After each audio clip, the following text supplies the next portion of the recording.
Gue beli sih, tapi sayangnya beli terlalu dikit loh.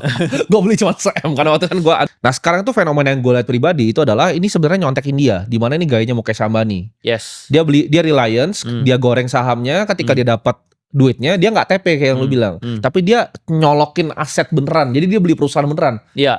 Biar PI-nya jadi bagus. Jadi awalnya PI 80 tuh jadi bagus PI-nya. Itu yang dilakukan Pani juga kayak gitu, bro. Dia naik, ya mungkin menurut gue sih pasti dia ada jual-jual sedikit, pasti ada kali ya. Jual-jual sedikit, tapi dia beresin fundamental, dia masukin ke belakang biar PI BV-nya mengecil terus. Biar dia bisa naik lebih tinggi. Perusahaan apa sih bro yang kira-kira menurut tuh ada menarik seperti itu? Karena mungkin kita bisa cerita Pani sedikit ya. Pani itu gue inget, jadi ini gue bisa vouch buat dia.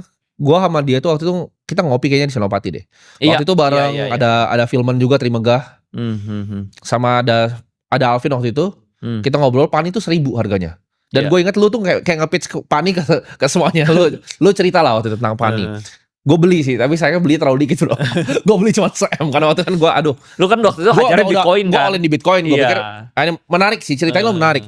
Waktu itu yang lu cerita ke gue tuh jalan tolnya aja berapa? Jalan tolnya waktu itu keluar berita 18T. Iya. Waktu itu market cap-nya masih 1T. Murah banget, kayak masih di bawah bahkan. Iya. Di bawah. Makanya gue tuh selalu investasi saham tuh nggak yang ribet-ribet bro. Logika dagang kita. Soalnya emang gue kan backgroundnya pebisnis. Jadi gue tuh logika pebisnis aja gitu. Gue lebih main psikologis ownernya kayak gimana. Kayak misalnya lu akuisisi, masih sih saham lu bikin tidur kalau lu ngerti saham ya kan.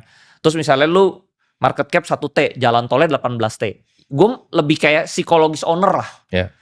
Itu sih. Gue nggak yang rumit-rumit bro. Dan itu kan juga menarik kan, dimana waktu itu mereka jualannya kan juga luar biasa tuh. Pick gue sampai ke ujung tuh. Dan tanahnya Pak AS kan, Pak Tony Salim punya tanahnya.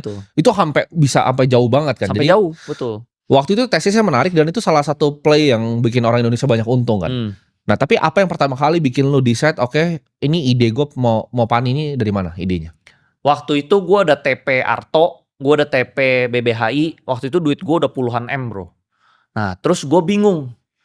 Beli apa lagi ya? Karena lu tau lah di Indonesia itu gak banyak pilihannya kan. Barangnya dikit. Yang bagus tuh sedikit. Jadi gue bingung masuk apa ya.